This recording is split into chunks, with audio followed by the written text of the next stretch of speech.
मूर्तिकार व उसका बेटा। एक गांव में एक आदमी रहता था।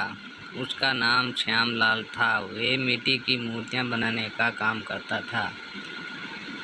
उसके द्वारा बनाई मूर्तियां सुंदर होती थी। वे बाजार में आसानी से बिक जाती थी। उसका गुजारा आराम से हो जाता था। उसके एक लड़का था जिसका नाम हरीश था। जब उसका लड़का बड़ा होने लगा तो बाप ने बेटे के हाथ में हुनर देकर उसे मूर्ति बनाने का काम सिखा दिया। अब बाप और बेटा दोनों मूर्ति बनाने लगे। बेटे का हाथ बाप से ज़्यादा साफ था। वे जवान होने के कारण अधिक चुस्त व फुर्तीला था। उसकी मूर्तियां बाप से अच्छी बनने लगी। शुरू में तो उसकी मूर्तियां उसी दाम में बिकती थी जिस दाम में उसके बाप द्वारा बनाई गई मूर्तियां बिकती थी। लेकिन बाप की झिड़कियां खाने के बाद और अधिक ध्यान से काम करने के कारण उसकी बनाई हुई मूर्तियां बाप की बनाई हुई मूर्तियों से अधिक दाम में बिकने लगी।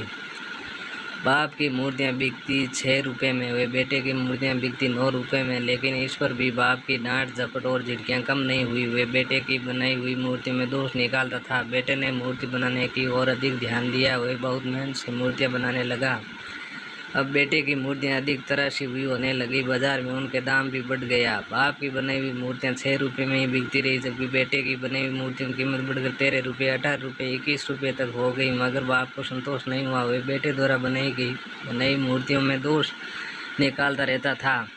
यह आंख दूसरी आंख से बड़ी बनाई है, इसके कंधे गोलाई में नहीं है, इसके कान छज्जे के समान है, इसके नाखून बने हैं ये दिखते तक नहीं, और इसकी नाभि बनाई है यह गांव का हुआ। एक दिन बेटे ने चिल्लाकर कहा, बापू तुम मेरी मूर्तियों में दोष क्यों निकालते हो? तुम्हारी खुद की मूर्तियां तो दोषों से भरी हुई है। मैं तुम्हारी हर मूर्ति में कई दोष निकाल सकता हूँ। अब देख लो, तुम्हारी बनाई हुई मूर्ति अभी 6 रुपये में बिकती है। मेरी मूर्तियाँ तुम्हारी मूर्तियों से महंगी बिकती हैं। मेरे द्वारा बनाई मूर्तियों को खुशी खुशी 20 रुपये देकर के खरीद लेते हैं। मेरे ख्याल से इसमें अब कोई दोष नहीं है। मेरी मूर्तियाँ सुंदर व सजावटी हैं। इन मूर्तियों में सुधार की कोई गुंजाइश नहीं। बाप उदास हो गया और अपने बेटे से बोला, मुझे ये पता है, लेकिन तेरे मुँह से ये बात सुनकर मुझे मालूम हो गया कि अब तुम्हारी मूर्तियाँ 20 रुपये से अधिक नहीं बिकेगी, क्योंकि जब मूर्ति बनाने वाला कलाकार को खुद ये लगने लग जाए कि उसके काम में अब निखार आ गए हैं और उसमें अब सुधार की कोई गुंजाइश नहीं है, तो मान लेना उसका विकास रुक गया है। कलाकार का संतोष उसकी प्रगति को रोक देता है। बाप बोला, एक दिन मुझे भी अपने काम से संतोष हो गया।